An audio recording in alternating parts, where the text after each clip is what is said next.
Oh, And we're back. Alright. Are we recording? Are we recording? We are recording. Is the light on? Does the light mean we're recording? Yeah, I got the big flashy live thing. Are we recording? Alright. Right, guys, make sure to say hi, YouTube. Hi, YouTube.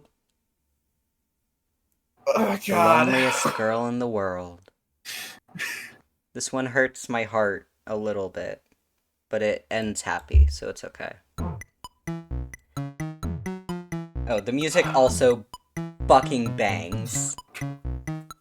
It's been days, and your stomach still hasn't recovered from Olive Garden, but you can't spend forever moping around. There are friends to make, damn it! Well, just one friend left in this set.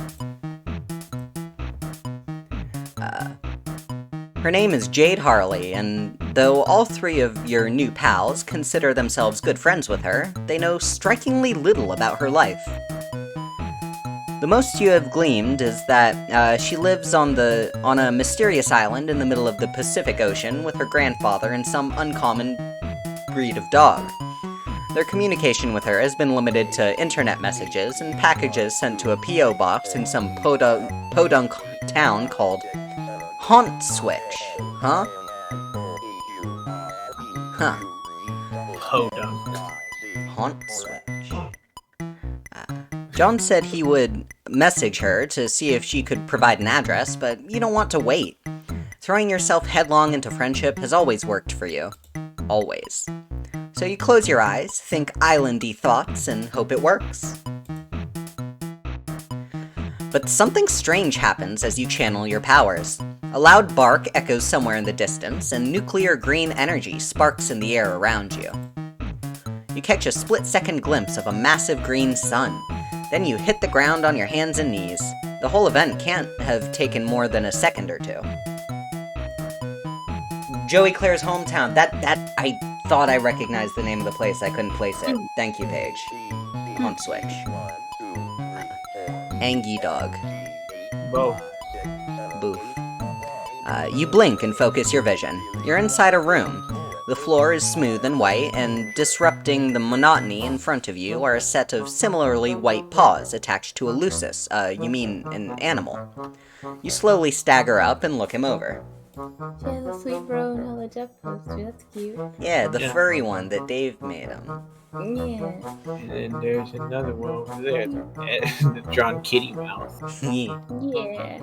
She also has a very interesting poster in like the middle of the room in the back. How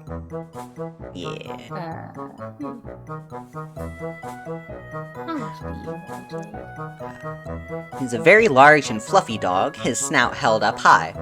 A long green tongue hangs from his open mouth as he pants lightly, and the air around him crackles with electricity, making the fur on his back stand on end. Something about him feels so familiar to you. Familiar twice over. His fuzzy and regal form reminds you of a warmth you once knew, but those neon sparks fill your stomach with dread. At the very least, he seems friendly. He leans in and drags his rough tongue along your cheek, leaving it tingling. His tail wags swiftly back and forth, and he keeps nosing at you. He seems fascinated. Aww.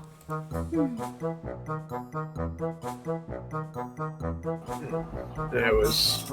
Yeah. Back down, boy. Hi, Jade.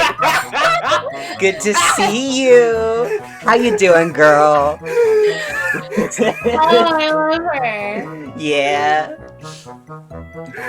It is this friendly demeanor of his that leaves you shocked when he moves aside and you find yourself staring down the barrel of a rifle. It is held aloft by a bespectacled young lady in a sensible skirt who really has no business pointing such a big fucking gun at you. Oh, Jesus Christ. Okay, please don't panic or make any sudden moves. I've never shot a living being before, and it would make me very sad if I had to start right now. Oh, okay. So this is happening now. Is this Jade?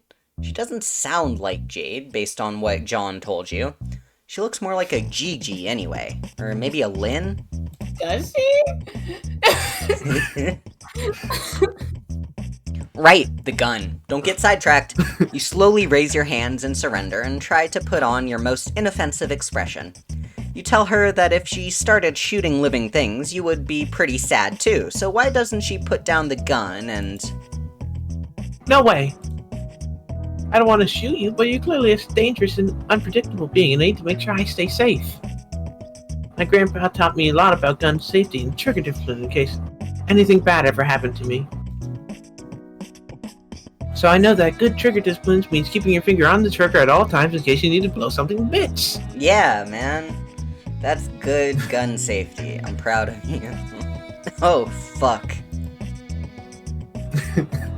Now let me make things clear to you. I'm a very clever girl, and you won't be able to fool me as easily as you fooled the others.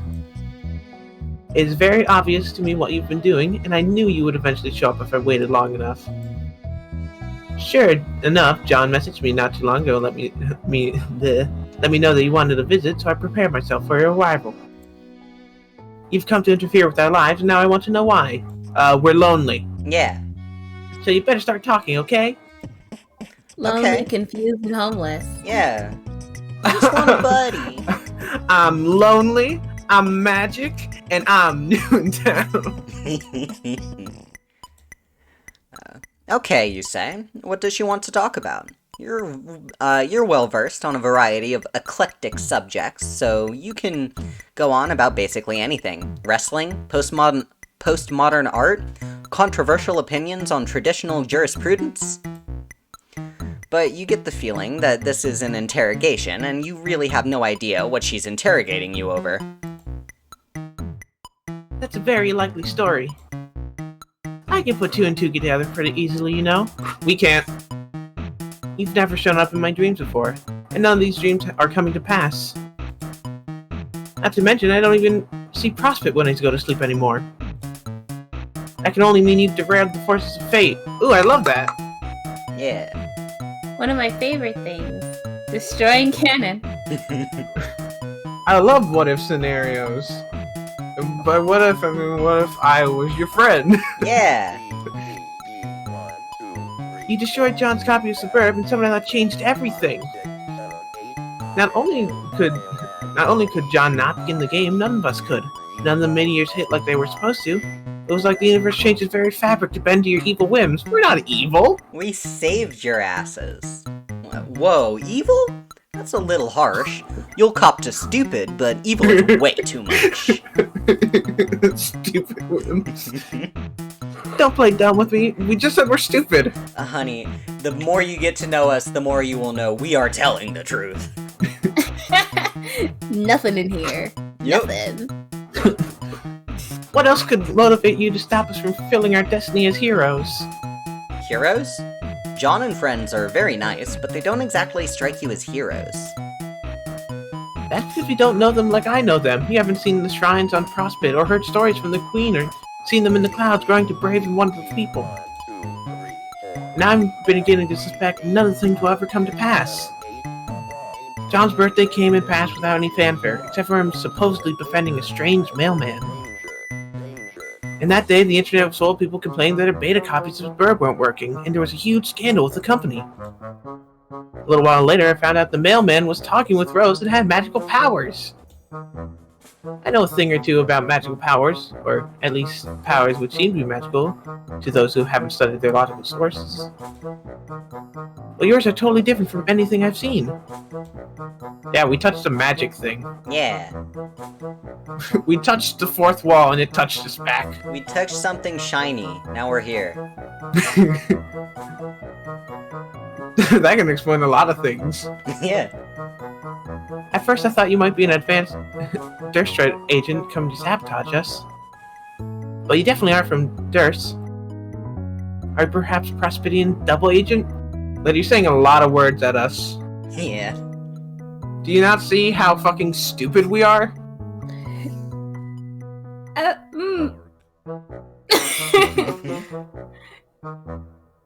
I also considered the weird trolls who keep pestering me. But they've been weirdly quiet lately. You don't really give me that vibe. And obviously you're not human. Whoa, hang on. You are a human, right? Look in the mirror, man. Yeah. She tilts her head and gives you a little, really? kind of look, and your stomach twists into knots. The more I look at you, the more I start to think you're like... How do I explain this? Okay, do you know what a furry is? Wow, okay. That question is more loaded than her gun. Yes? Oh my god. More loaded than her gun. Alright, so a lot of artists I follow do your character here commissions, and you remind me of one of those. Does that make any sense? I love how, like, those kinds of commissions, you don't have to have furries involved at all. Yeah. It's whatever character. She specifically references furries for no reason. She just wanted to talk about furries. She wanted to know if we know. You have no idea what a YCH is. You cautiously ask her. Stands for your character here. Basically, so we're just okay. Basically, an artist will draw a pose or scenario, but instead of putting in an actual character, they'll leave a blank outline, like a mannequin. Shit, she calls it mannequin. You pay them to put your own character there. When I look at you, I feel like I'm looking at one of those blank spaces.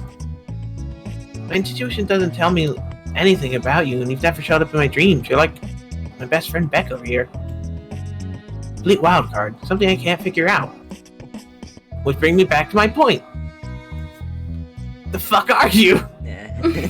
She had almost let her gun drop, and you had almost forgotten she was holding it, but she hefts it back up to point at you and steals her gaze. You're going to tell me why you came here and did what you did. Then you're going to help fix it. That rifle is really starting to bother you. Should we confiscate her gun? I feel like that can only go poorly. Yeah, I feel like she's absolutely gonna, like, we're gonna fumble it and get shot. Let's Yeah. Yeah, try to we're either figure gonna out- fumble it and get shot, or the dog's gonna do something. Yeah. I'd rather not touch her and, like, get close to her unless we have to. Yeah. Like, let's- unless this fails. Yeah. Let's stay calm. Alright. Pretty much everyone except John has called you on your bullshit thus far, so you may as well give her the full confession. You absolutely did change the course of reality, but it was the result of a genuine fuck-up, not ill intent.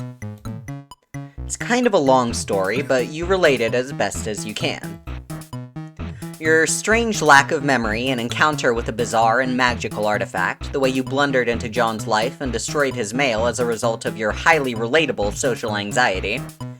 The girl listens intently as you explain what brought you here, and then you offer an apology. You think that you have irreversibly altered the very fabric that threads her cosmos together. There's probably no way of putting things back together like they were and letting this lady go on her golden dream quest or whatever she was blathering about while you were distracted by her very deadly gun. Her doodly firearm. Doodly. Okay. You sound very sincere, and I'd like to believe you.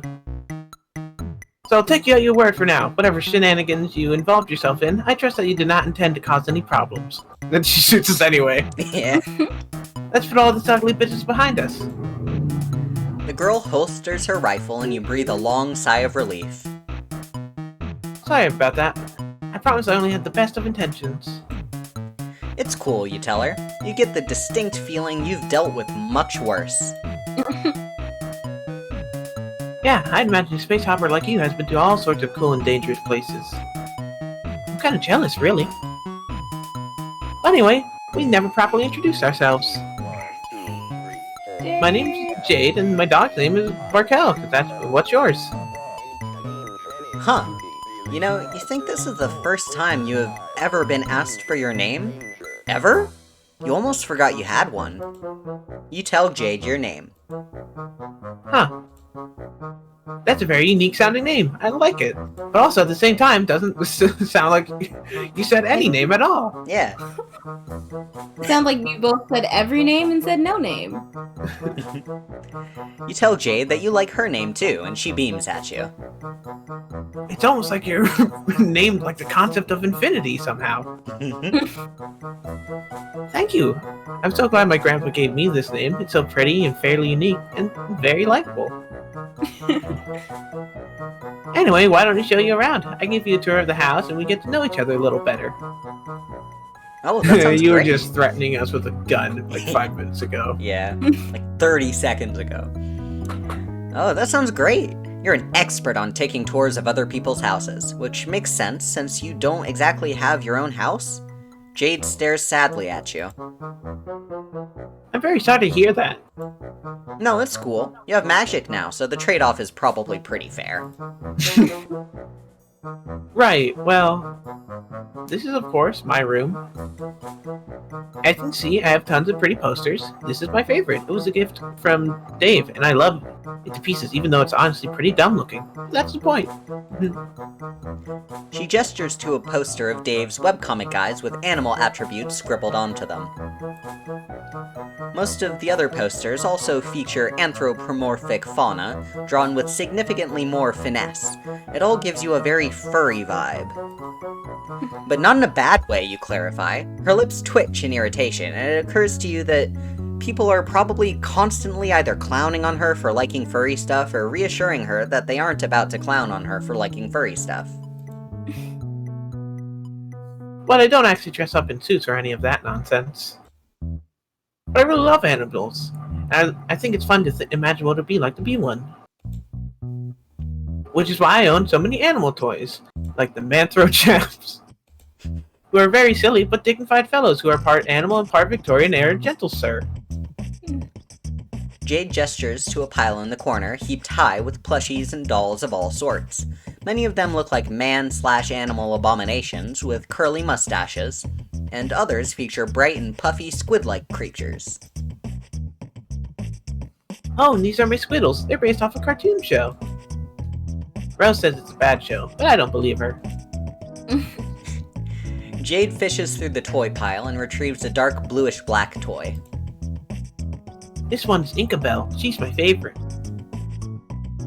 In one episode, she gets lost in the murky brine swallows and spends years completely alone, lost without any of her friends. Ooh. Jeez! But in the end, her friend Podlight tracks her down and saves her. Years. Yikes. It seemed so bleak the first time I watched it that I was literally cried. But I realized in the end it was a very poignant tale. Jade smiles wistfully down at the plushie in her hand. She glances from it to another one of the Squiddle dolls, and her expression tightens. She squeezes the doll just a little too hard, causing a horrendous pitchy squeak. Oh man, that reminds me that my brother got a bunch of those very annoying, chickens that scream. Oh boy. Yeah. Love that. He got a tiny one, then he got a mid-sized one, and now he has a fucking giant one. I hate him. I guess in retrospect, it was a silly show. It was all silly, though. I mean, it was just a kid's show. Of course there was always going to be a happy ending. That's how those things always work, right? Yeah. Jade's still smiling as she tosses the doll onto her bed, but she puts so much force into the throw that it goes careening off the edge with a wheeze. You hear it plop onto the floor and magnetize itself to another Squiddle. Its voice box lets out a weak little, "Yay!" Horrible. Jade stands up and brushes off her skirt. Her eyes fall to her bedspread, which features a striking cloud design. She sighs slowly and then assumes a bright smile once more. Anyway, let's go explore the rest of the house, shall we? I've got so much to show you. Jade hikes up her skirt and skitters down the spiral staircase, 2 steps at a time. You're a little interested in the high-tech devices laying on a workbench near her bed and a glowing green crystal that you think is literally uranium? But Jade's already gone, so you tear your eyes away and follow. The landing below her room is small and cylindrical and features only a gray closet-looking device and a platform on the floor.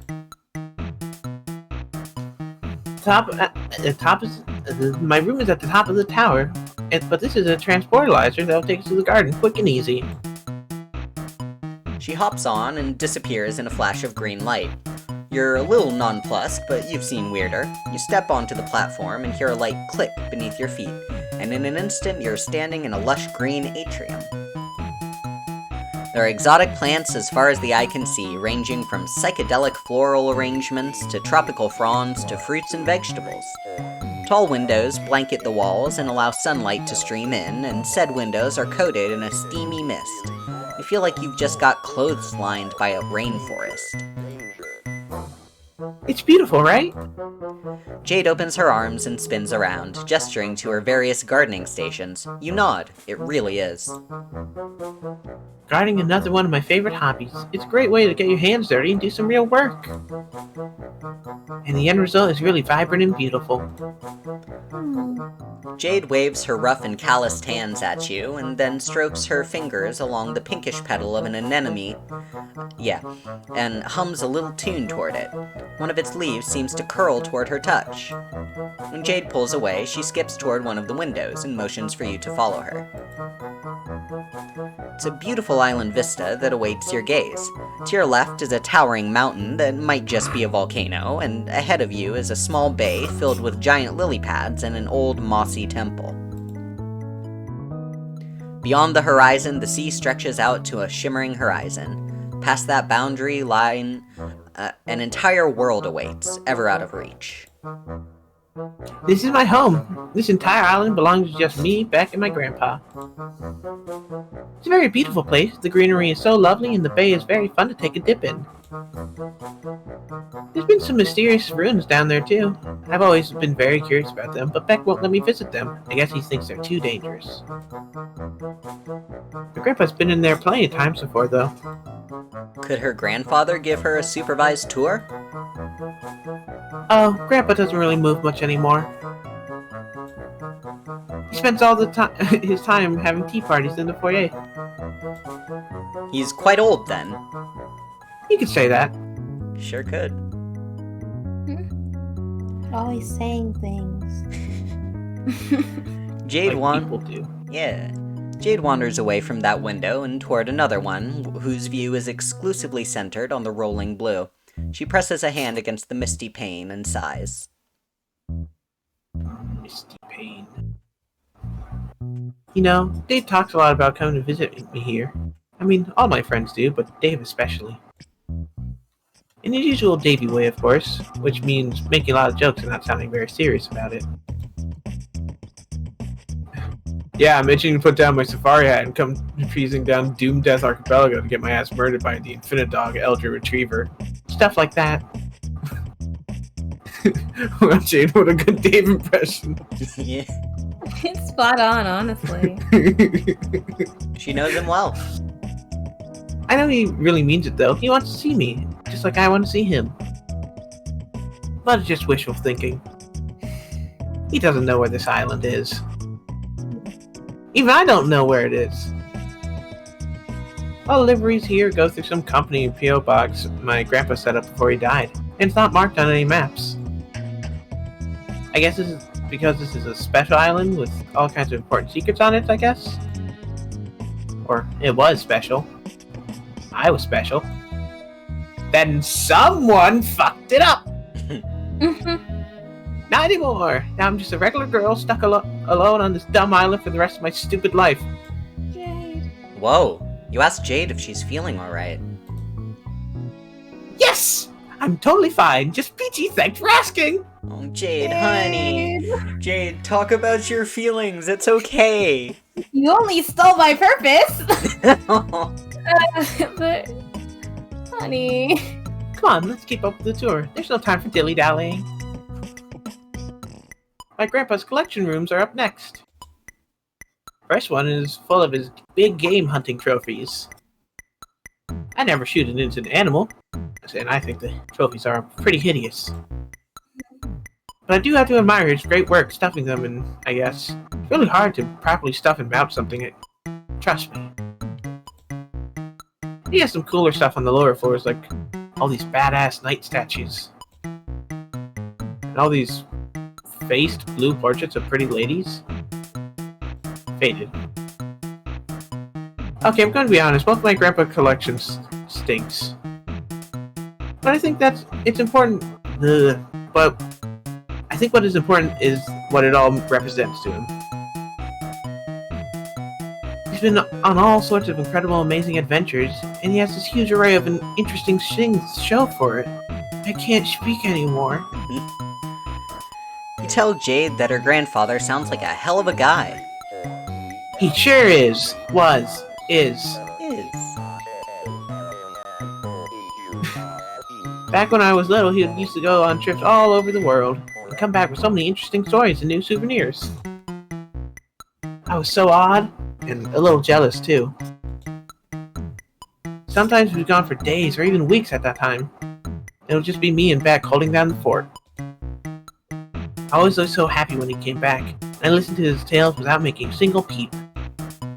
But he never asked me if I wanted to come along for an adventure, no matter how obvious it was that I did. I guess that's just the way of life for adventuring folks. No time to be tied down, even by the people you loved. They can stay at home and wait for you to come back. Oh, hun. That's how it was for my grandpa. At least, what about you? You're an adventurer too. You visited all my friends, and you've surely been to other awesome spots around the globe. Nope, we just went straight from friend to friend. Yep, we went to Olive Garden. And Olive Garden. I think that counts. That doesn't exactly take a that's exactly what she said, isn't it? Yeah, an Olive Garden adventure. Awesome spot.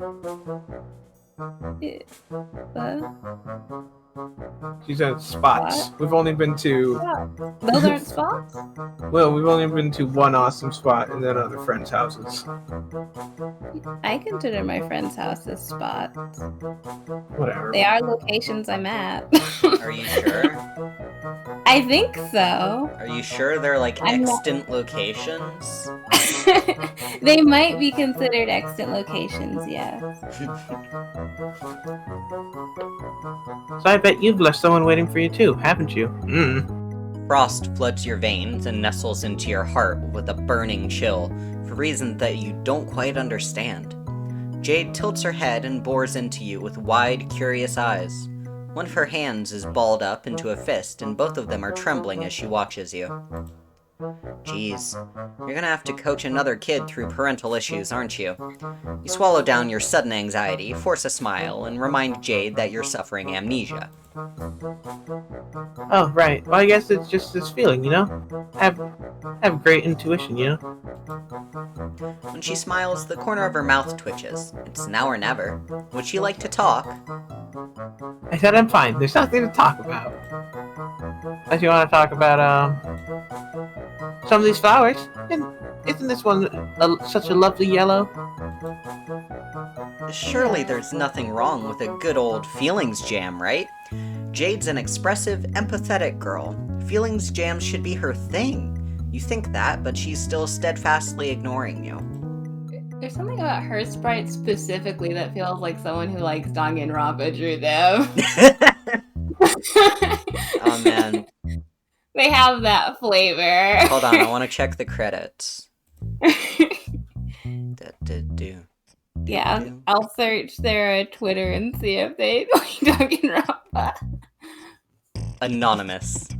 Character artist. Rose and J. Brea Rivera. Brea Rivera.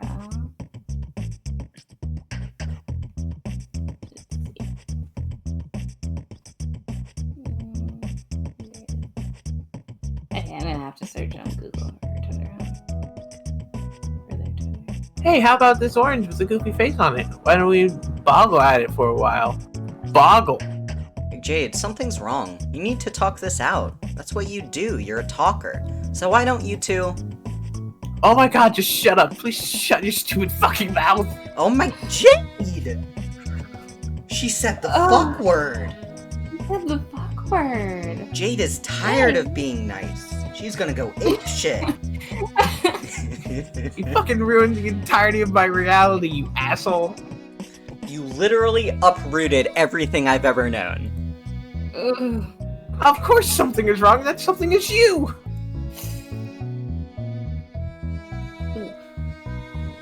There's a long pause. Jade stands there, her eyes wide, shocked at her own outburst. She wipes a tear from her cheek, takes a shaky gulp, then sprints back up the stairs.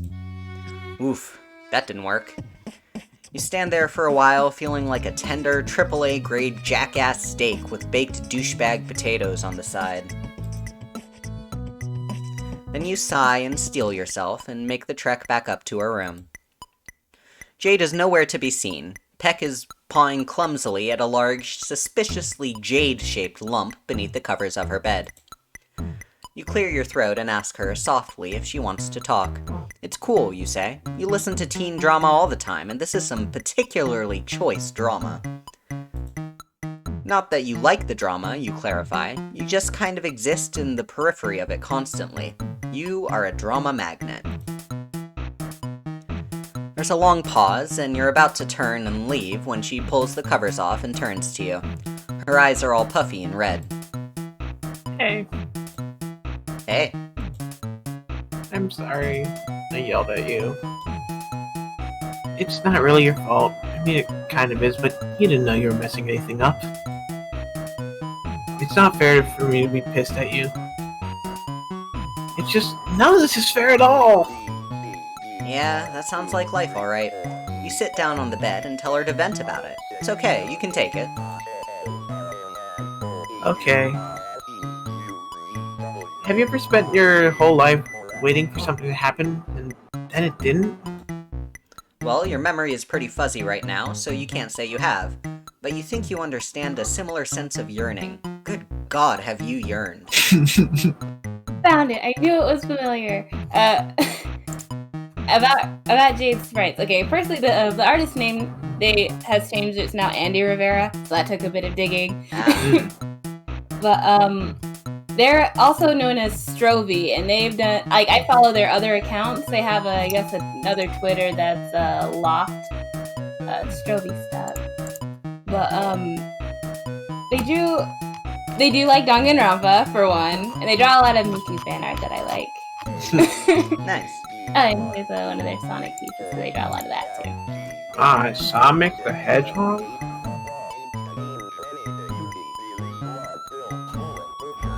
Yearning is a good word for it, yeah.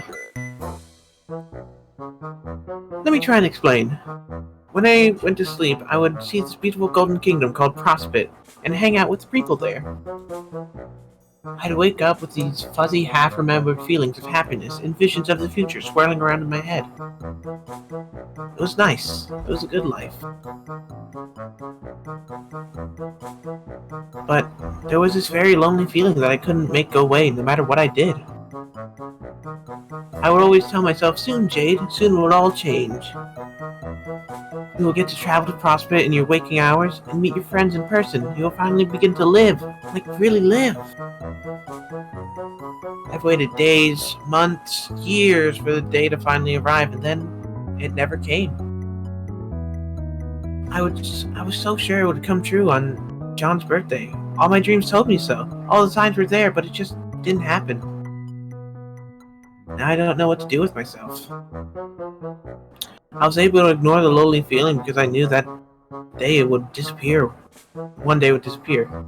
Now that day has slipped me by, and it's like all those years are catching up and crashing down on me at once. I feel so small and helpless and sad, like the loneliest little girl in the world. I don't want to put this all on you. It wouldn't be very nice, but it's not fair. Jade vaults from the bed and stamps her foot on the ground hard. Her face is flushed and streaked with tears and snot. She looks awful, frankly, like someone who's been holding it all in for far too long. Beck gets up and starts licking at her cheeks, and she holds him off until she can wipe her face on her sleeve. Thanks, Beck. At least I've got you for a best friend, right? Jade settles back onto the bed, stroking Beck's fur softly. I have a lot of complicated feelings about all this, I guess. Jade, what do you say we all go get John, Rose, Dave, and go to Olive Garden? Yeah, Olive Garden party. Olive Garden party. Together. Come on, Jade. It'll be good for you to get off this island. Let's go to Olive Garden. And be a bad Italian chain restaurant where Dave is not talking to any of you and just stuffing his face with all of the breadsticks. Yeah. We're family there. So complicated and painful that I'd rather just pretend everything is okay. But now I can't pretend anymore, and these feelings are all that's left. I hate feeling so glum. I hate sitting around all sad and useless. It's stupid and pointless and a waste of my fucking energy, and it's not who I am, and I'm just dumping it all on you. I'm sorry. I really am. Man, you just completely fucked up this girl's life and she's apologizing to you? Now you feel like the delicious 3-layered shithead tiramisu served after that nice meal of steak and potatoes you had earlier. You really want to help Jade. Man, whoever was running this one was hungry. Yeah. Now I am. I mean, it's 6. That's usually when I eat food. Almost 6. 5:15. It's almost 6. Yeah. It's basically 6. It's basically midnight. Yeah. It's Basically 2 a.m. It's basically tomorrow. Yeah. I haven't eaten this full day. It's basically next week. Yeah. I'm hungry. Yeah, it's basically April right now.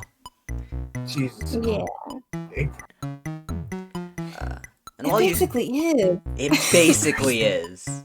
Leo, this joke has turned into a crisis. It has. Moving on. And while you still don't get all of this magical moon stuff she's been talking about, you do get how it feels to be lonely. That's something you can help with. You offer her your hand. Want to go see the world? She sniffles and lightly shakes her head. Not even Olive Garden? It's not going to work. Well, there's no way to know unless you give it a try, right? She nods, stands up, and takes your hand. You focus on a familiar destination, John's house, but as you begin to dematerialize, Beck turns to stare at you, and you hear that familiar barking sound in your ears. And when the flash of light subsides, you're standing here in Jade's room, only a few feet from where you started. What? See? Told you it wouldn't work. Come on, let me show you something. Jade hops up and shuffles down the staircase, and you follow. She takes you to the teleportation pad in the atrium. These transportalizers are all powered by thermal energy, and use each other as beacons for the sake of easy short-range teleportation. But if you hook them up to a uranium converter and modify the coordinates specified on the logic board, you can theoretically go anywhere in the world. Which I tried, see? She twists off the top of the pad with her fingertips and pulls it off and shows you the wiring underneath. It looks messy, like someone has made multiple attempts to rewire the circuits. Oh.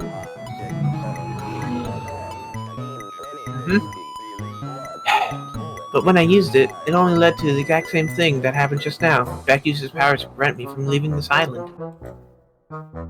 Maybe I got the coordinates wrong, and I would have ended up stuck underground or something, but I checked and double-checked my measurements. I think Beck just doesn't want me to leave the island. He wants me to stay somewhere he can keep me safe at all times.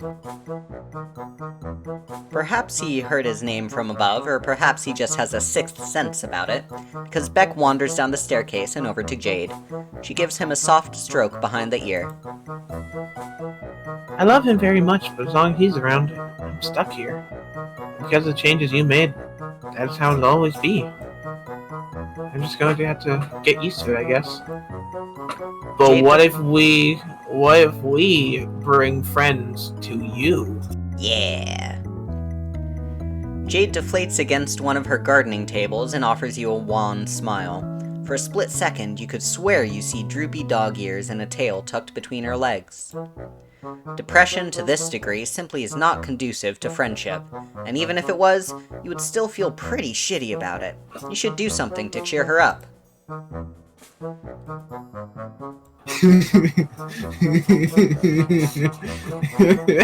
What do we want to do? Fucking Challenging for superiority? establish we are the alpha. You challenge for superiority. Let's do that. Why Let- not? You can only die. Yeah, let's fucking go, Beck. What you gonna do? It seems to you that the cause of Jade's problems, even though he's probably not hurting her on purpose, is Becquerel. He's a good dog, and he wants to protect her, but the time for that has passed. Jade has a new omnipotent friend in her life, and she's got places to be besides this island. There's only one thing for you to do. You need to establish yourself as the new alpha of the pack. You must win the right to escort Jade to visit her friends. This is how dogs work, right? Yeah, it is. It definitely is. We're gonna explode her magic dog. Or get exploded by her magic dog. You square up. We both explode. Yeah. Then James is Immovable left with a object mess. versus immovable object versus unstoppable force. Can only end one way. Yeah.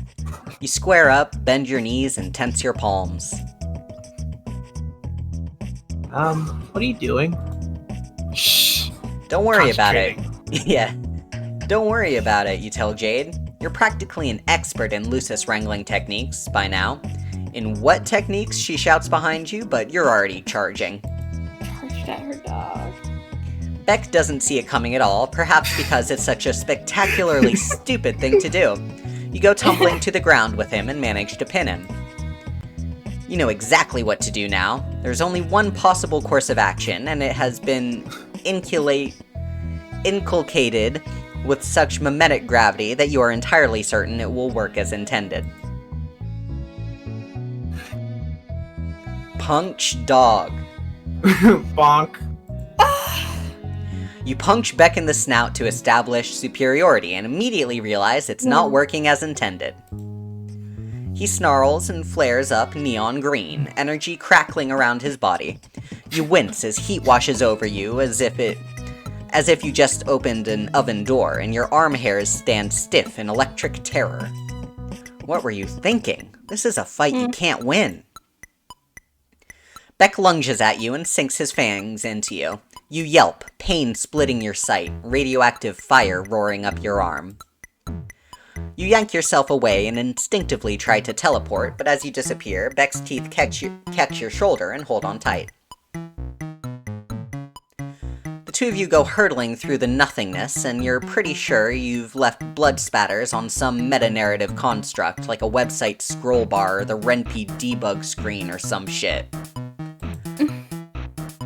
Eventually, you come exploding back into canon and bounce off a purple spire with an ungainly smack, dislodging Beck in the process. You tumble onto a bridge and scatter some dudes in goofy jester outfits, and Beck lands in front of you. Good boy? Can we call it even here? He snarls, and green flames crack the stone beneath his feet. So much for that. You throw up your arms in front of your face and squeeze your eyes shut as Beck lunges again, but you don't feel the sting of his fangs against your flesh. Instead, you feel the singularly odd sensation of your body passing right through Beck's, as though you have just had a window thrown at you, like a reverse defenestration. Refenestration? Unfenestration? The world beyond your eyelid strobes green, and when you open your eyes, you find yourself staring into a massive, verdant sun. You think that when Beck went in for the kill, you must have phased through him as his powers surged? It was pure dumb luck. You can't imagine what kind of precise timing it would take to pull that off on purpose. The good news is that you're alive, but the blood loss is really doing a number on you, and you can't focus your powers. Your vision flickers at the edges, and there's a ringing in your ears louder than the flickering flames of the sun. You only just barely hear a voice from behind you as your eyes glaze over. Who's this douchebag? Solix, be nice. This douchebag looks very injured. I think they're going to have to restart and try again. Better luck next time. Thanks, hun. Love you too. Good to see you, babes. Mm. Well, that went about as well as we expected. Yeah, I mean, us versus Beck, it was pretty clear who was gonna win. Yeah. I don't know. I think we had a fighting chance. Did you? Because he bodied us. I think if you give us enough attempts, I think we can win. Okay, so we want to challenge Beck again? Better contextual not. It's round 2, dog. Yeah! Alright. Explore. You present your most finely honed smile of confidence and urge Jade to stand. There's no time to mope around. There's plenty of fun to be found without leaving this island. You suggest that perhaps with your help, you can give her the opportunity to explore that temple she's always been curious about. Really? That'd be super fun. What about Beck? I know, let's fight it for superiority. Yeah, I'll just punch your It'll dog. be easy. It'll be a breeze. Yeah. Oh, there's nothing to worry about there. You have a genius plan, you tell her. You tell her to just head on over to the temple, and you'll take care of the rest. We go walk into, grab one of the metal knight suits, and we're just like, alright, ready to fight. Okay, if you say so, please don't do anything to hurt Beck, okay? I love him to bits. You wouldn't dream of it. Not on this route, at least. What? Jade transportalizes downward, and you turn your attention to Beck, who's idly sniffing one of Jade's plants. You advance on him slowly and with intent. You know what must be done. Killer fucking dog. Pet the dog! You just get right in there. You pet the hell out of this dog.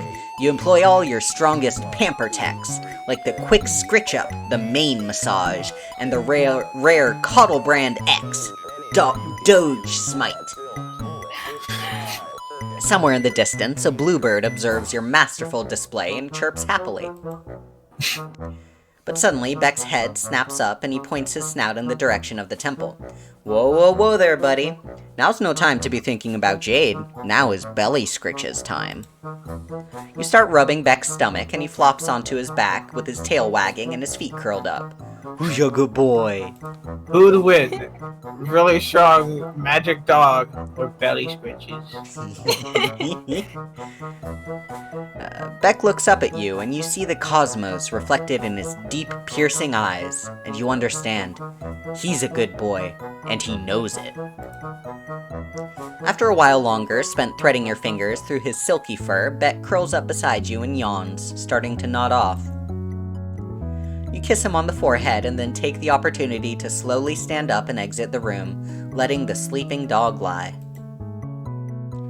You're a little worried about alerting Beck by using your powers. He seems to be pretty keyed in to that kind of space-time manipulation, so you just take the long route to the temple. Jade's Island is a very beautiful place with rolling hills and lush, sun-bathed plains. It looks like an excellent vacation destination, but it is also so bare. There's nothing and nobody around except for the hollow whispers of the wind. You can see how this place would feel much less like paradise after years spent stranded here. When you reach the lake surrounding the temple, you see that the giant lily pads outside have arranged themselves into a walkway that you can use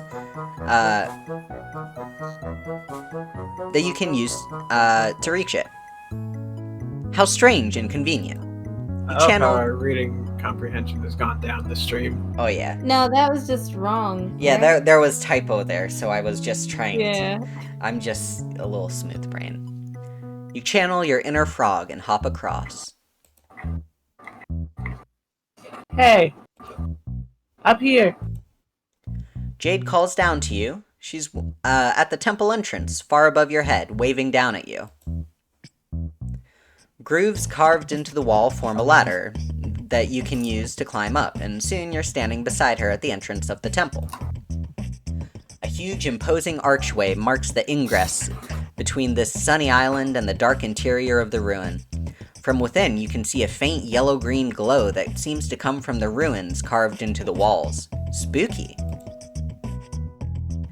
As you proceed through the entryway, Jade runs a hand along the glowing walls, her face bathed in the sickly green.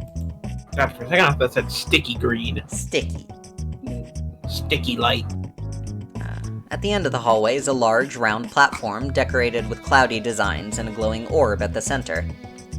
It doesn't pique your inner interior decorator, but Jade seems quite awed by the sight.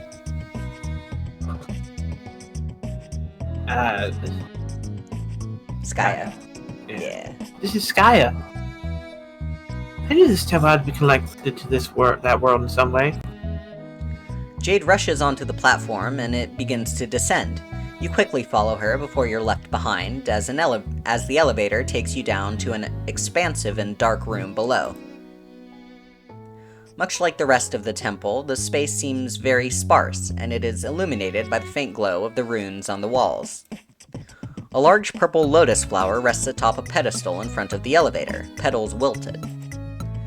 There's an electronic display built into the pedestal with a timer that could feasibly count down for millions of years, but it seems to be glitched, stuck a few hours away from 0 with the seconds digit constantly ratcheting back and forth between two numbers. Jade places a hand on the pedestal and sighs. Number is stuck. I feel like this is a time capsule, but it's malfunctioning for some reason. I wonder why, pointed turn at MC. Was I supposed to open it when the time was right? Now I'll never know. What else could this place be hiding from me? As if on cue, the elevator platform shudders and begins to rise behind you. As the platform ascends, it becomes clear that there is a pit beneath it, which is basically video game logic 101. Jade looks down into it, and you follow suit and see... Transportalizers? There's two of them, one a deep purple and the other a brilliant gold. Jade leaps down into the pit, which is a pretty brave maneuver because it's deep as hell and real life still has fall damage. She grunts and sinks to her knees from the impact, but quickly recovers and rushes over to the golden transportalizer. She examines it for a moment, then clambers on. With a soft click, the pressure plate is depressed and the device surges to life. She disappears in a brilliant flash of light. Well shit, you better follow her. You hop down and step onto the transportalizer, and the same flash of light consumes your body. You feel something like wind whipping around you as your molecules are dematerialized and then reassembled in a new locale, a glimmering golden palace. Wow, this place is way too fucking bright. Someone needs to crank the saturation down pronto. I don't believe it. Jade is looking around with wide eyes that reflect your golden surroundings. This is it. This is Prospect, the planet I visited in my dreams. I didn't think it was possible to get here like this. What does it mean? Why am I allowed to be here right now? I should go talk to the Queen. And with that, she's off, sprinting down the halls with a renewed sense of vigor. You scramble to keep up with her, threading your way through crowds of confused white-shelled folks in fancy outfits. It kind of reminds you of yourself, but with chitinous bodies. You sidestep a lady carrying a paint can and shuffle down a lengthy golden staircase adorned with regal golden spikes, and you can only barely keep your eyes on Jade's long black hair as it swishes behind her. When you finally catch up, she's in the middle of an argument with two burly fellows in white suits. She stamps her foot at them, but they are undeterred, blocking her passage further. Eventually, Jade wheels around to look at you. She tries to soften her expression for your sake, but her face is still sour.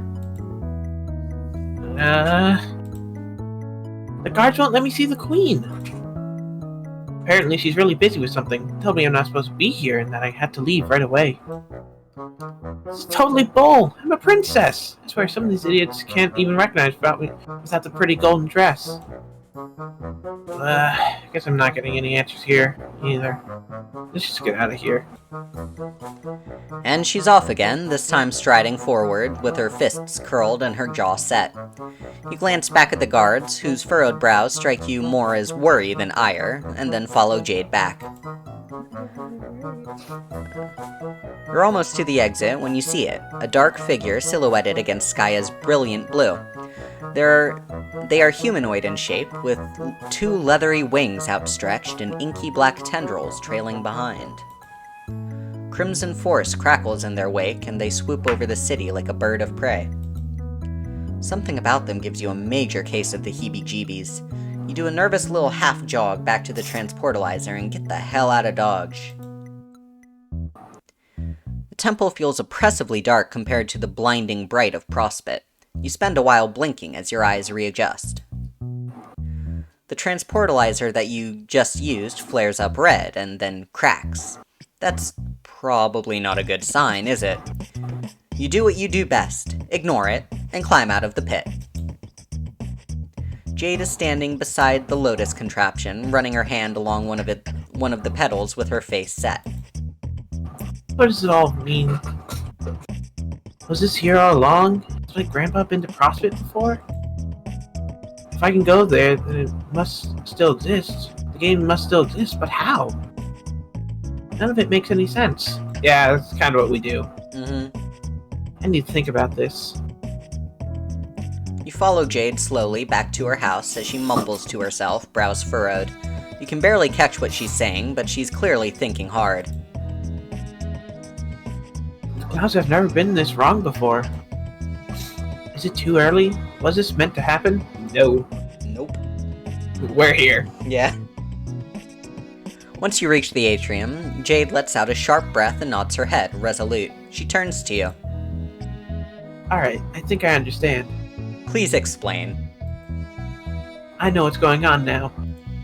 You Great. fucked up! Yeah. You missed the bus, Jade.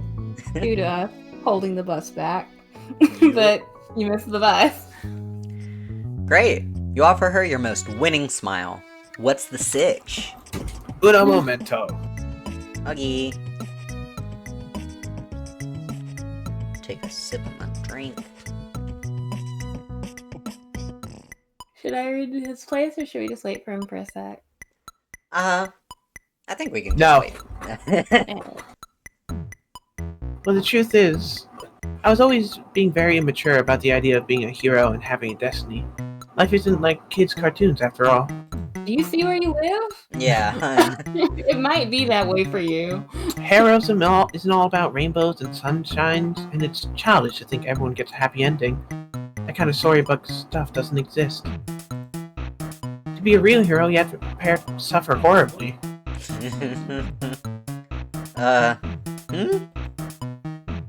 It makes sense when you think about it.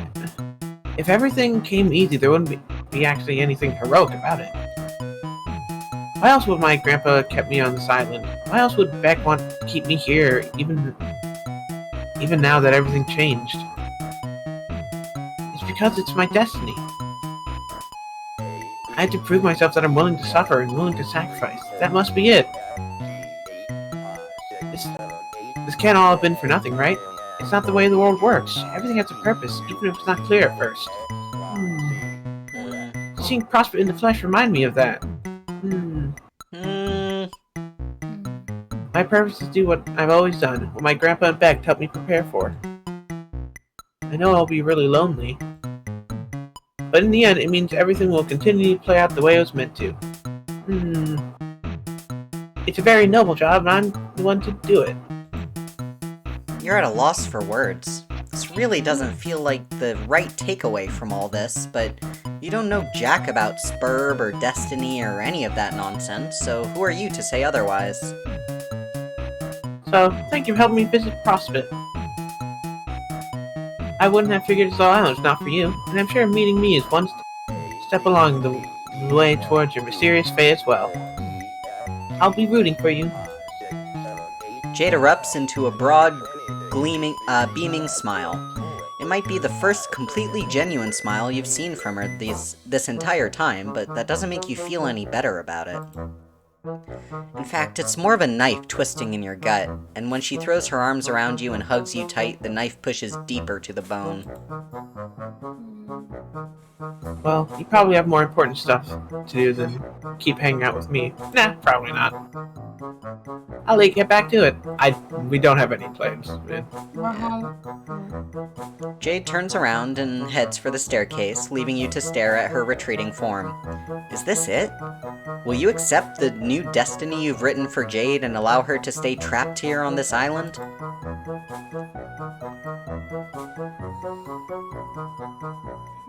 Thoughts?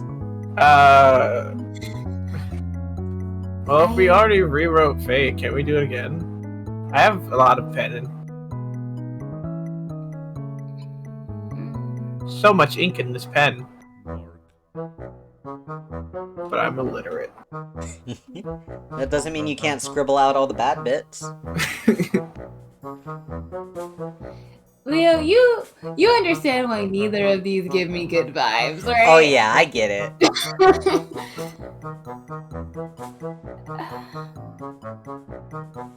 Because for most, like, these are just what if scenarios. Technically, these things actually happen to them. So I'm wondering, I mean, I guess it wouldn't make any difference if we messed things up even more. Because, I mean, hey, it's not like all those dead kids stop existing in any vein of Homestuck. Yeah. We've already fucked things up. Let's fuck them up even more. Let's just keep going, I guess. If we see a Jade corpse, I mean, it won't be the first time. Yeah. Alright, I will not accept. Some people might take this as a lesson in the responsible use of reality-altering powers. Some people might swear off manipulating canon entirely, but not you. What's the point of having sick-ass powers at all if you never use them? Maybe some god is going to punish you for the way you've been fucking with the universe, but right now you don't care. This girl would burn herself to ashes to keep her friends warm. The least you can do is risk the flame for her sake.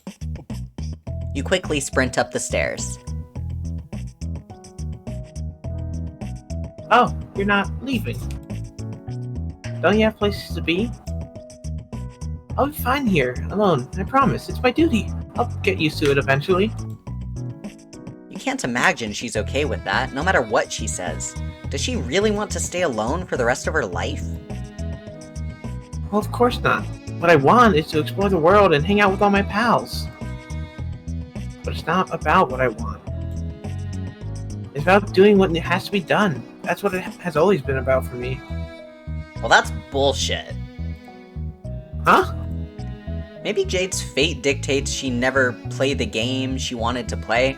Maybe heroes don't get a happy ending, but that doesn't mean heroes can't be happy. There comes a time in every young woman's life, you tell Jade, where she can't leave home because her pet is an overprotective god. Okay, that's obviously not true. But there comes a time in many young women's lives where circumstances beyond their control leave them without an escape. Perhaps it is easier to believe that the escape will never come, but you can't let Jade do that. When life has you stuck, at home perhaps, you can still hold on to hope. You can fight. No matter how long you have to wait, you can keep looking for another chance to see the world. And if the universe tells you to sit, stay, and roll over, you look the universe dead in the eyes and ask, who do you think is the master around here? And then you tell it to motherfucking heal. Yeah. Yeah! You're right. Even now, I'm still being childish. It was easier to tell myself to be miserable for a noble cause instead of holding on to hope and maybe getting hurt again. But I have to hope. That's who I am. I'm a hoper, not a moper. Well, that panel on her wall over there, just leaning against the wall. Just thinking about it. Don't worry about it. Stop thinking. I'll keep trying to convince Beck that it'll be safe for me to leave the island. Things have changed and maybe he doesn't realize it yet. He's kind of a silly, dumb dog at times, but he loves me, and I love him. We can work it out. Maybe I'll take out a while, but maybe it'll take a while. But I'll definitely figure things out. While I wait, you'll come visit me sometimes, won't you? Of course you will. You are not in the habit of abandoning your friends. The idea is unthinkable. Could never happen. Has never happened. Would course never not. happen. You promised Jade that you will come visit her. Come visit? Come visit! A light bulb goes off in your head. One of those cool LED bulbs, the kind that syncs up to your phone and changes colors and spies on you for the government. Yeah, I have one of those. Let me change it to purple. Just 'cause. Yeah. It's party time! Party time? Party time. You asked Jade if she's ever had a slumber party. A slumber party? I've never had one. Sounds exciting, but is it really a party if there's just two people and a dog? Yes. Sounds more like a mild slumber hangout. Don't worry about it, you tell her. Just start getting the place ready for a bash. Pull out the sleeping bags, conjure up some lightly irradiated snacks, pump up the fresh jams, etc., etc. Sorry, I'm fucking with lights. All good. I don't know if we even have sleeping bags, but okay, I'll see what I can do. Maybe there's something useful in my grandpa's old supplies. You shoot her a confident salute and then dissolve into the ether of cannon. Dougie. Alright, Egbert, up and at 'em, it's party time! John yelps and tumbles out of his chair, crashing to the ground in an undignified heap. It looks like he was in the middle of debugging some code on his computer when you interrupted him. We probably saved him. He's probably about to blow his computer up. Probably. Knowing this bitch. He disentangles his limbs and stands up with a groan. Okay, Magic Mailman, we need to get some things straight. Your powers are extremely cool, but using them like this is kind of lame. Jump scares rank very low on the prank scale. They don't take any effort, they're just sort of mean and annoying. You apologize for scaring John. You're just in a very excited mood right now because it's time for a motherfucking slumber party! Oh, I'm so glad. Oh, cool. I've never been to a slumber party before. Who's it with? You grin. Don't you already know who with, John? The American Association of Mailmen? You give him a blank stare. Oh, right. Probably my other friends. That one should have been obvious. There you go, John. You tell him to pack whatever supplies he thinks he should bring, and then get ready for another whirlwind ride through space-time. I don't know. I should probably do the responsible thing and let my dad know I'm going on a trip, even if I'll be back soon. Okay, that's fine, you tell him, but don't take too much time. This route's already getting pretty long. What? Cool. Okay, what should I bring? Oh, I need to grab some movies, definitely. Dave will be there, right? I should bring some McConaughey. I don't You got know. it. Yeah, you got it, McConaughey. You had it? You had it? Nah, you got it, bud. You had it? You can do it, we believe in you. You can do this. Go, Nino, go. McConaughey. Yeah! Yeah! McConaughey, baby! Why are you dying? I got his name, but I just couldn't speak. So he realized I was right all along about Matthew's stellar acting. Oh, and of course, some snacks. This is a great time for me to unload all the excess birthday cakes my dad made me. Seriously, there are hundreds of them in the fridge. It's highly ridiculous. You wait patiently in John's room as he goes downstairs to fetch his bounty of cakes, talk to his dad, and do all of his other preparation. Started crying. Because you couldn't say McConaughey? Rip. It takes forever. You're not really sure what he's doing down there. You think he might be walking around, examining all of the objects in his home in great detail, and solving a bunch of puzzles? Come on, John. That's not the right genre of game. Get your shit together. Okay, ready. Alright, step 2 is to go get Rose. You take John's hand and zap the two of you into Rose's mansion. John spends a while goggling at the giant statue of Zazarpan the Learned. Then you ascend the staircase toward Rose's room and knock on the door. Her voice comes from within, slightly muffled. You're home early. I've been hearing strange noises from the neighboring lab of late. Have you... Rose opens the door and freezes. John? Her eyes widen as she slowly steps backward, which John takes as an invitation to stride into her room. Her cheeks darken as she scans the room, eyes flicking from mess to mess. God, it do be like that. Yeah, I really do. Now I want to clean my room. Yeah. I might do that after this dream. Surprise, Rose! We're here to steal you away like the owl who kidnaps Harry Potter. Yeah, man, that was... Yeah, that's what happened. That's not... She sighs and turns to you. Care to explain the sudden intrusion? Slumber party!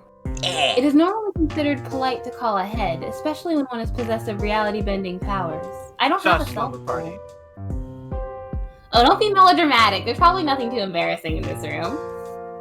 John furrows his brow as he glances around the room, eyes sweeping over the There's walls. something embarrassing. Yeah. He eventually settles on some pictures that have been hung up. I mean, look at these great drawings. Did you do those? That's so cool. I didn't know you drew stuff. Rose gives him the smile of a girl whose soul has just shriveled into a blackened husk. Again, an explanation would be nice. You explain that you've come to collect Jade's friends for a slumber party. I see. The commercial and critical failure of Suburb must have impacted her more strongly than I anticipated. She was really looking forward to playing that game with us. Yeah, that's putting it lightly, probably. I would hate to disappoint her further. Consider this my RSVP. Rose gives you a curt nod and then turns to frown at John, who's poking around under her bed like a weirdo. A weirdo! Something tugs at the corner of her mouth. John. My mother is busy and will not be expected to return for a while. Why don't you and our strange friend go analyze her room instead? I need time to pack. Oh, okay, Rose, whatever you say. Rose shoves you out of the room with more strength than you expected from a 13-year-old girl and shuts the door hard. She killed things with knitting needles. Yeah. Man, I hope Rose realizes that I was being serious when I said her drawings were good. We tease each other a lot, but she's really cool. John's speaking loudly enough that Rose can almost certainly hear him from the other side of the door. You think he knows that, but you don't say anything except to casually suggest that you and John go wait downstairs and admire all the ridiculous wizard art. He agrees. Wizard art. God, this house is so weird. Who needs a giant statue of a wizard? Where'd they even get this? Oh, and speaking of weird, I didn't want to bring this up with Rose in case it's just some funny story I'm not in on, but what's with all the writing on her? But John trails off as Rose descends the stairs with a neatly packed bag. Shall we? We shall, you say. With a hand on each of their shoulders, you close your eyes and concentrate on the Strider apartment. Is one of them just gonna get on our back? Yeah. You're aiming for the hallway outside the front door, but this power is still taking some getting used to, so you instead pop into existence right on top of Dave's bed. He's tapping away at something on his computer, and as soon as you appear, his entire body tenses up. You've barely had a moment to react before Dave wheels around in his chair and flings a handful of shurikens at you. One of them grazes Rose's cheek so closely a strand of pale hair flutters to the ground. She turns to look at the weapon now embedded in the wall and runs a finger along the edge of the blade, squinting. Oh, Jesus. Shit. What the fuck, man? Surprise! Okay, rule 1 of time travel or dimension hopping, don't fucking pull this kind of shit. I mean, seriously. Under any other circumstance, I'd be shitting my fucking nuts off about the opportunity to chill with my best bro. But dude, you can't just drop a guy's besties into the middle of his room out of nowhere like this. This is an extreme social faux pas. You gotta give a guy some time to prepare. He's nervous! Yeah. Aw, Aw. Call them besties. cute. Don't be melodramatic, Dave. I assure you, there's nothing present in this room that can make us think lesser of you, other than yourself. If Rose was scarred by that near-death experience just now, she doesn't show it. She hops off the bed and glances around. Far too normal for these things. If you left any pornography out, it will only serve to confirm the hypotheses I have already made. Dude, are those selfies? Are you doing the duck face in this one? Oh man! Oh, for fuck's sake, John. You get a VIP all-access backstage pass, and the first thing you do is insult my stuff. Like some rowdy tool at the Nookback concert rummaging through their closets out doing the musical world a favor and assassinating them. I am so glad we did Jade's route as well, because it gave us more days! It did. Yeah. Dave 2 Electric Boogaloo. Well, yeah, I do suppose. You would do the same, dude. Touche. Or Tooch. Gucci. Gucci.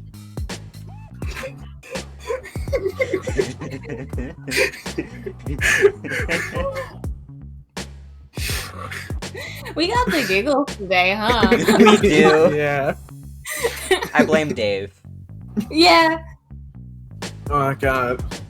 I always have to like force my mouth out of a smile whenever I start talking again. Yeah, because like we can hear the smile in your voice. Yeah. Like, how can I continue with this like calm guy bullshit with all this giggling I got inside me? It's hard to be as deadpan as Dave when he's saying such incredibly hilarious stuff. Yeah. Yeah.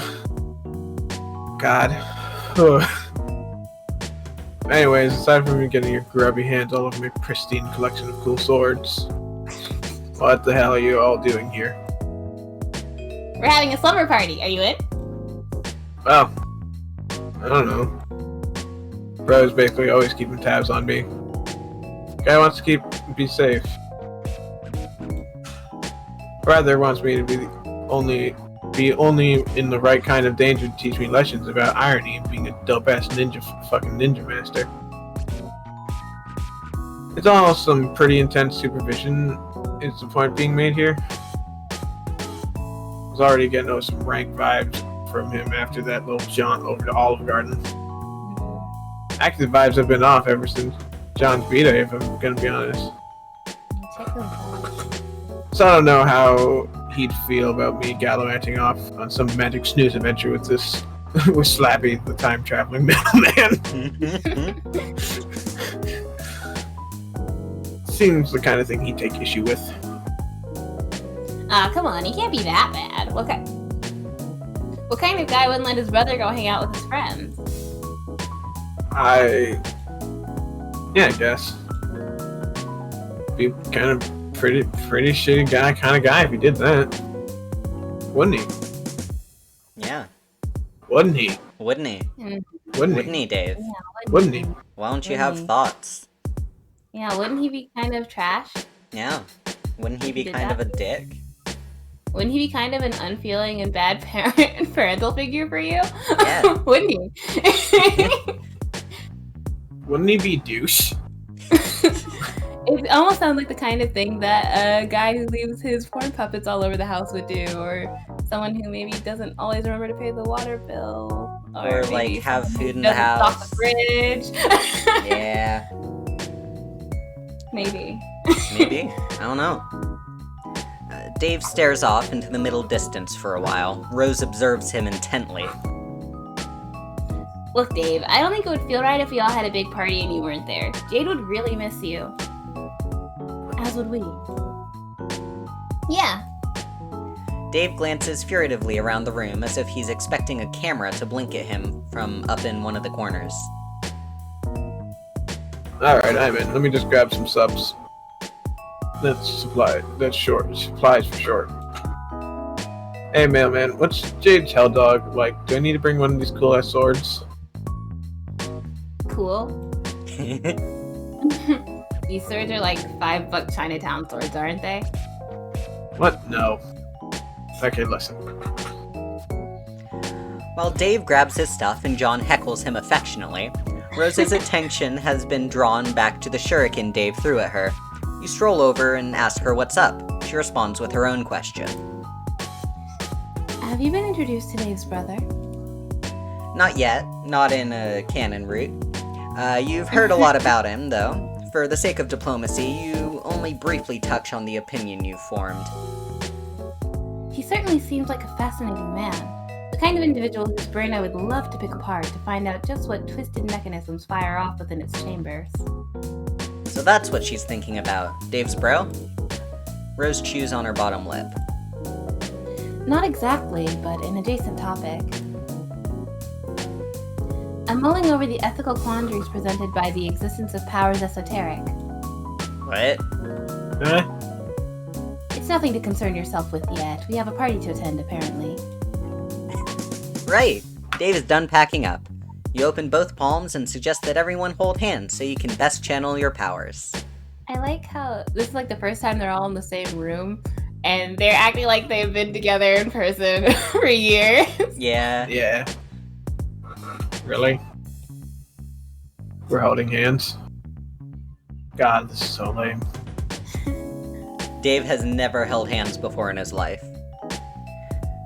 Ever. Ever. No, that's probably true. That's unfortunate. Yeah, no. Is almost certainly true. Yeah. That makes me sad. Yeah.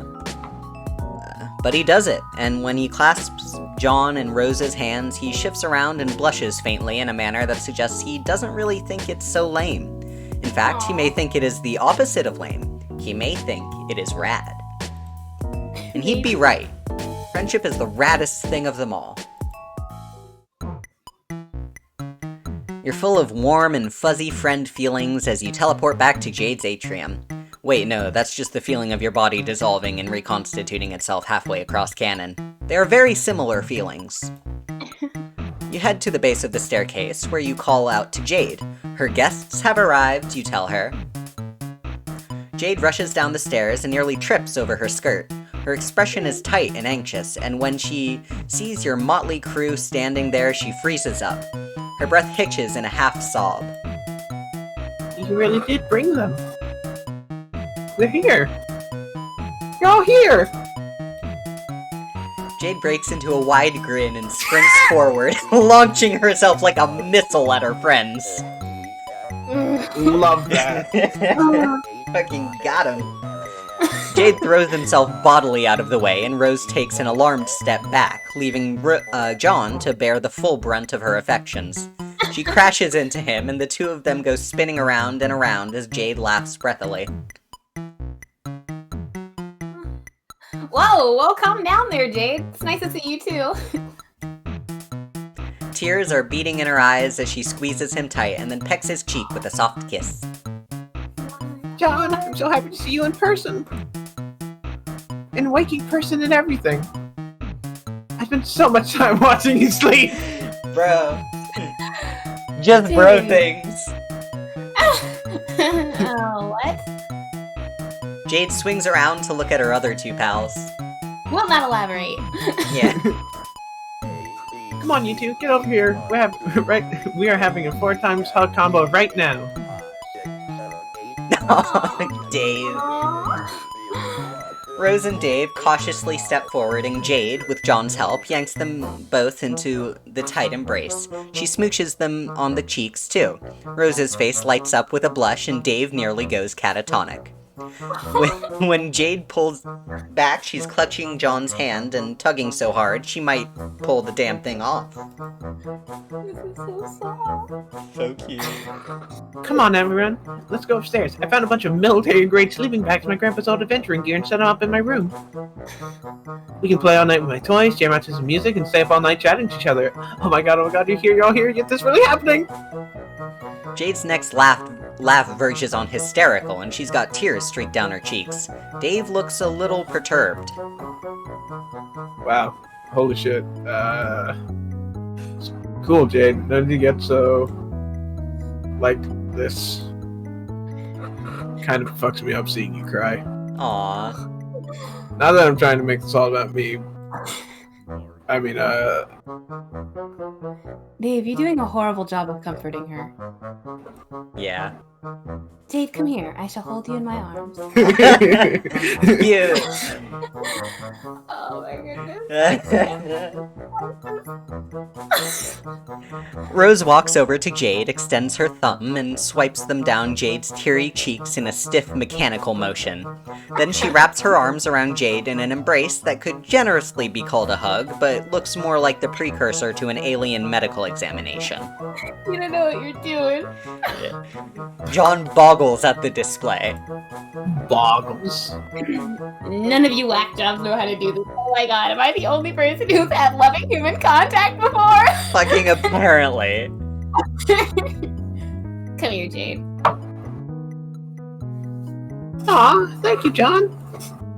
Come on, everyone, let's go. And so the party begins. Tales told, movies watched, and fun had aplenty. So many shenanigans happen. So many. Perhaps someday you will recount them all in detail. Can you give us one? No. But before you know it, the energy in the room has fled alongside the sunlight. The moon and stars cast their pale gaze upon four supine friends, bundled up in sleeping bags and caught midway between slumber and wakefulness. Dave is rambling about some inane bullshit that nobody's paying attention to, and Rose is attempting quite terribly to lecture John and Jade on the modern reinterpretation of Lovecraft's works. You think it's about time you bowed out. It's not that you haven't enjoyed chumming it up with these kids, but you'd feel kind of weird sticking around overnight. You can come back later.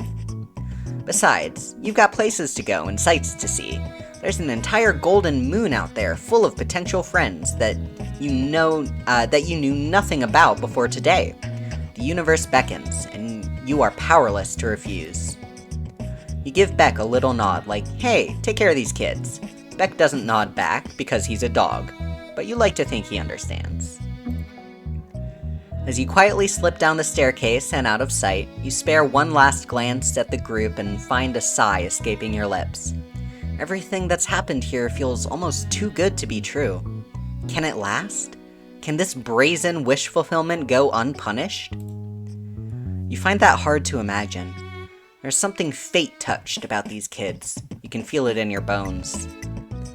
As surely as the wind whispers through the trees, or the stars dance through space, as surely as the turning clocks will call the sunlight back again, these kids will never be free of the bullshit that hounds them.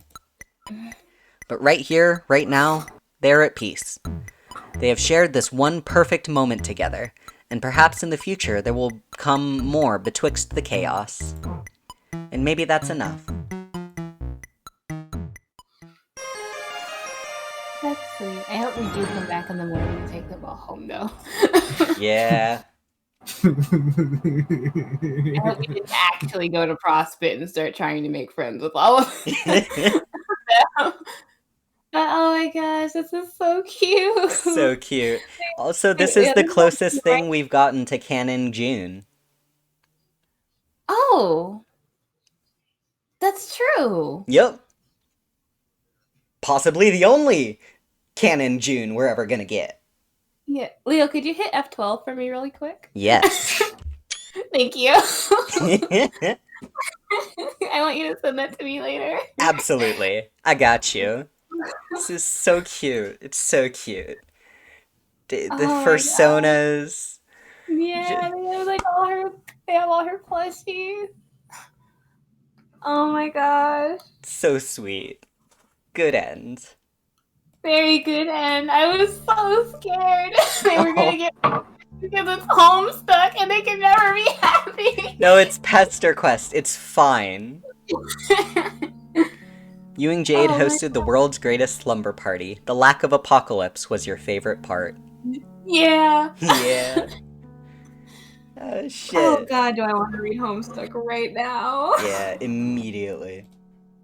I can't wait. Yeah. Soon we're gonna be reading Homestuck. Very soon. But, And then we traveled to Space World and left those kids just sleeping there for 12 hours while we never slept like an insane person. yeah. Whatever we are, I guess we don't need sleep. Oh, we do. We're just stupid. Yeah. We'll just, like, pass out in the middle of a conversation in the next read. It'll be fine. We're gonna be talking to someone and then just slam our faces into the fucking ground. God, today's two were so good. I enjoyed both very much. Yeah, we Yeah. had emotions and so many fucking laughs. Yeah. Gosh.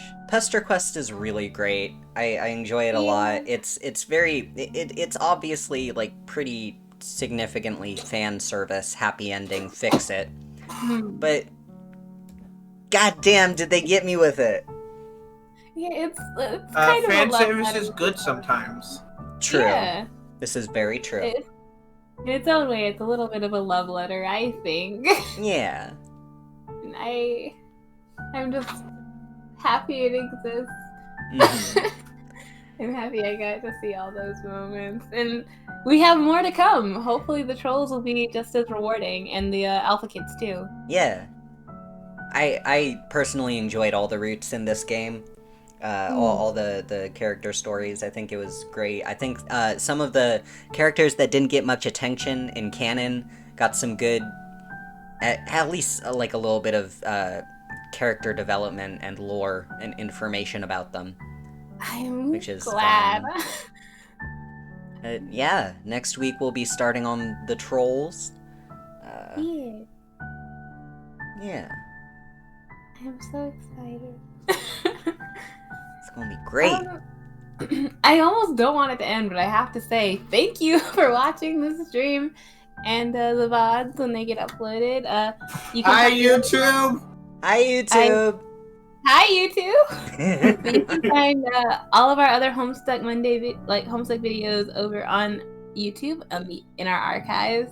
We have a playlist dedicated to this. We're gonna be doing Homestuck Mondays for quite a while longer. So. Oh yeah, we will not be out of Homestuck content for much time to come. Yeah. Other than that, you can follow Leo over on his Twitter. Yeah. Or you can up on the screen at Moron Moonmage. Follow all of us collectively at _Planetaria, where you can get notifications when any of us are streaming. And where you should send us your animal pics. Oh yeah. Show me your goddamn cat, guys. We are always accepting cute animal pictures.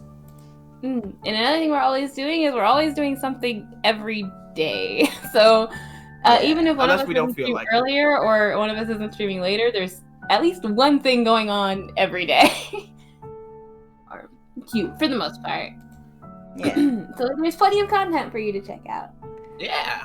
Yeah. Lots of VODs, lots of new content coming up. Do you enjoy our stupid fucking voices?